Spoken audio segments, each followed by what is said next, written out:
بعد اتهامها باستغلال وفاة أم السعدية. التيك توكر سارة تخرج عن صمتها. قالت لي عمري نموت. أثارت المغربية سارة جدلا واسعا عبر منصات التواصل الاجتماعي بسبب توثيق وفاة أم السعدية في بث مباشر عبر منصة تيك توك. وتلقت سارة انتقادات لاذعة واتهامات بعدم احترام حرمة الميت واستغلال وفاة أم السعدية لتصدر الترند من طرف رواد منصات التواصل الاجتماعي وعدد من المشاهير على رأسهم الممثلة نرجس الحلاق. وخرجت التيك توكر سارة بمقطع فيديو جديد عبر حسابها بالتيك توك ترد فيه على المنتقدين قائلة: الله ياخذ الحق في كل واحد، حاشا وصورت امي وهي كتموت، صورتها كيسحب لي فيها تخرخيره ديال البرد. تابعوا الفيديو. الله يرحمها ويسع عليها يا رب. امي مشات واللي بغى يقول شي حاجه يقولها. خليت لكم الله حسبي الله ونعم الوكيل. المهم هو كلشي الخير كاين، كلاو الناس شربوا، ترحموا لي على امي وهما الناس باقيين هنايا. هانتوما ها هي الله يرحم لك امي. امين. وكاينين الناس كاملين باقي الناس كيقول لها ما بغاتش دير ليها ما دارتش. الحمد لله الناس داخله والناس خارجه. وماتت امي جات سنه.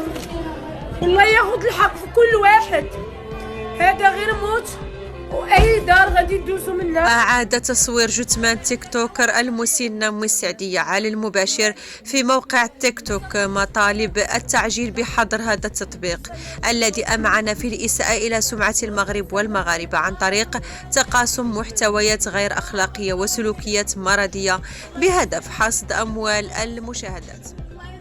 خلف تصوير راحلة التسعينية أم السعدية على المباشر في التيك توك موجة غضب عارمة، واستنكر عدد من رواد مواقع التواصل هذا السلوك الذي انتهك حسب رأيهم حرمة جثمان سيدة متوفاة. يا رب ترحمها، يا رب ترحمها. وكتبت الفنانة المغربية نرجس الحلاق: هذا الأمر غريب ولم يعد يحتمل، لأن حرمة الميت فقدت الاحترام ولم يتركوها تموت على راحتها، والعالم الافتراضي أصبح طريقه مخيف، اللهم سترك.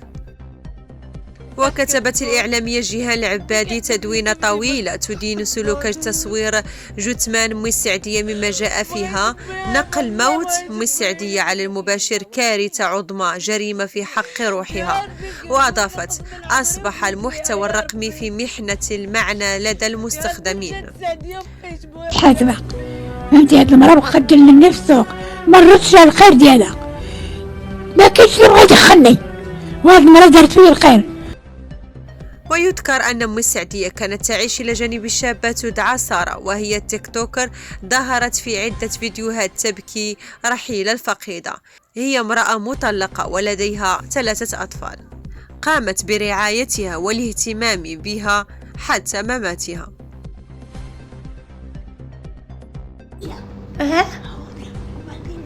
الله يعلم وين جات المراهقه.